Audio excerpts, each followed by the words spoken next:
My first recollection of things being amiss was within the first week of our relocation to the house, in late March to early April 2001. My parents had left for the store to purchase cleaning products. The house was disgusting when we moved in, and I decided to stay behind and explore my new home. It was the largest house I had ever lived in at that point, and the only house I've ever lived in to feature a full attic and basement. Being a meek 12-year-old girl, I couldn't reach the pull cord for the attic, so I turned my explorations to the basement. The finished portion of the basement was musty, if unremarkable. Behind a clear shower curtain lay the unfinished portion. Chiefly, it was a boiler room. However, on the eastern wall, there was a small area boarded up with plywood. I rapped upon the wood and found that it was hollow behind it. I didn't know when to expect my parents home, and I figured that I'd need time and preparation to explore the area behind the wood. When I made my way back up the stairs to the door connecting my bedroom to the basement, I found that the door had been locked from the outside. Do note, the locks on the door were comprised of 2 deadbolts and 1 latch. After fidgeting with the door for a few moments, I resolved to simply exit through the basement door leading outside and wait for my parents to return home. I believed, at the time, that they had locked me in the basement as a practical joke. As time wore on, I wasn't so sure. The following weekend, I decided to wake up long before anyone else at roughly 5 o'clock a.m. to explore the basement. I dressed in thick, warm clothing, boots, a hat, and a pair of heavy-duty masonry gloves. The plywood was in an advanced state of dry rot, so I was able to pull it free of its moorings with relative ease. I carefully sat it aside, as to make as little noise as possible, and took out my headlamp. Looking into the void, I saw that the tunnel extended quite a ways. In fact, it extended beyond the point of the house itself. I tied a handkerchief around my nose and mouth to prevent breathing as much dust as possible and began my journey. Most of the crawl was uneventful, and, as such, I returned to the start of the tunnel after a few hours. The tunnel was much longer than I had anticipated and I would need a lot more time to traverse it fully. As I had neglected to bring a timepiece of any kind, I had no indication of how much time had passed. When summer break began, I conducted daily sojourns into the dreaded dirty part, as I had dubbed it. Over time, I found various things buried under the dirt. They would vary from clothing to children's toys. I thought little of it. The house was old and had had many inhabitants prior to us. I figured that perhaps a previous tenant had stored boxes in there. The boxes had disintegrated, and the clothing and toys had simply become buried. However, the more things I found, the more frequent there would be happenings. At first, they were minor things, my stereo turning itself off and on, my VCR recording random things while I slept, alarms going off, etc. I attributed this to interference from the nearby police call station and left it at that. My father would soon join me in my explorations of the new house, but his attention was drawn to the attic. In the living room, directly under the attic, there was a curious stain in the shape of a human pelvis and legs. The odd shape intrigued us both greatly, so we decided that the two of us would explore the attic in hopes of finding its source. No sooner had we entered the attic, the kitchen stove's timer went off, and the two of us gave up on our adventure in the attic. Worth noting is that the stove's timer did not work and did not go off again. After that, my father decided that he would not be joining in any further explorations of our domicile. When I returned to school, I was in 7th grade, a middle schooler at that point, and became more interested in hanging out with my friends instead of exploring a musty basement, though the basement, the finished potion, at least, had become the hangout of my friends and I, primarily because there was a refrigerator and half bathroom down there, as well as a cable connection. Things were quiet for a time, and I thought no more of the previous goings on. It was not until I was 14 that I began to notice a sudden increase in odd things.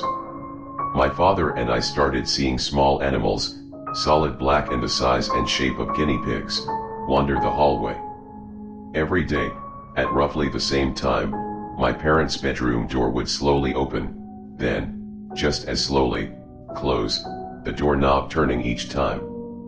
This piqued my interest, and I decided to resume my explorations. Now, 2 years older, I once again braved the tunnel. I wore old clothing, a surgical mask, thick gloves, and a headlamp and braved the long dark. I crawled for what felt like miles on my hands and knees until I caught a strange shimmer in the dark. Curious, I made my way towards it. When I reached the object of my determination, I found that it was a bleach-white human skull. With a little digging, I was able to pull it from the dirt that surrounded it. Examining it, I found that the mandible was missing, and most of the maxilla had been broken. The remaining teeth were clean, free of cavities, that is, and lacked the smoothness that the teeth of an older person might have. I figured that the skull belonged to someone who was rather young. Turning the skull over in my hands, I found a 1-inch diameter hole in the right occiput, near to the right temporal. In my fear, I dropped the skull and fled as quickly as I could back to the safety and light of my house proper. I never spoke a word to my parents of my macabre discovery. Shortly after this discovery, I started noticing more bestial entities, primarily a solid black dog, roughly the size of a Doberman Pinscher. At first, it was only out of the corner of my eye. When I would turn to look, it would vanish. I tried to ignore it, but eventually, it became so brazen as to stand plain before me, staring. When I would approach it, it would flee and vanish if I gave chase. My new canine friend wasn't the only disturbance. Once again, my stereo would turn itself on and off, switch randomly between radio stations, and play random tracks from random loaded CDs. It was a 3-disc changer. My VCR would, again, record various things, some of them completely unidentifiable, and would fail to record what I had programmed it to record, much to my dismay. I stopped using my stereo, and began using my jam box, a small CD player, tape deck, and radio combination. All was well with it, and my VCR seemed to calm down, that is, until the night that I dubbed the night that all hell broke loose. I had finished listening to a Dave Matthews Band album, and was going off to sleep, when I noticed that the jam box wouldn't turn off. I thought that perhaps it was just a malfunction, and went to unplug it. Still, music played. I opened the back to check if there were batteries and found the battery compartment bereft of batteries. Thoroughly rattled, I opened the basement door and threw the jam box down the stairs into the darkness, then quickly slammed the door shut, fastened all locks, and jammed a chair under the door handle. At that point, I refused to even go into the basement even for a moment. I mistakenly believed that if I ignored the happenings and steered clear of the basement, that things would quiet down. However, I was sorely mistaken. Summer break was drawing a close, and for the new school year, I wanted to go back in style, so my mother bought me new clothes, took me to the salon to get my hair done, and bought me a watch I had been wanting. I was rather proud of my new watch, square face, black leather band with silver studs and a silver buckle. I rarely took it off. One evening, as I lay on my bed, I glanced at my prize and found that the watch was running backwards.